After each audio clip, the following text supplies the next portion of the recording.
केंद्रीय कर्मचाऱ्यांना दिवाळीच्या मुहूर्तावरती खुशखबर मिळालेली आहे। केंद्रीय कर्मचाऱ्यांना मिळणाऱ्या महागाई भत्त्यात 2% वाढ करण्याचा निर्णय केंद्राने जाहीर केलाय। प्रशांत कदम आमचे दिल्लीचे प्रतिनिधी आपल्याला अधिक माहिती देतील।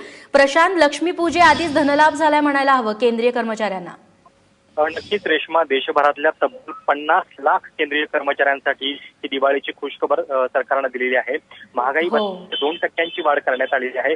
याच्या आधीच याच वर्षामध्ये महागाई भत्ता 6% वाढवलेला होता, जो जवळपास 125% पोहोचलेला आहे बेसिक पेच्या, आणि त्याच्यामध्ये आता दिवाळीच्या तोंडावरती 2% वाढ करण्यात आलेली आहे। त्यामुळे नक्कीच ही सगळ्या केंद्रीय कर्मचाऱ्यांच्यासाठी खुशखबर असते। खरं तर दरवर्षी सप्टेंबरमध्ये हा महागाई भत्ता वाढत असतो, सप्टेंबरच्या 3ऱ्या किंवा 4थ्या आठवड्यामध्ये। मात्र यावेळी अर्थमंत्री अरुण जेटली हे विदेश दौऱ्यावर असल्यामुळे हा निर्णय जो आहे तो थोडासा लांबणीवरती पडला।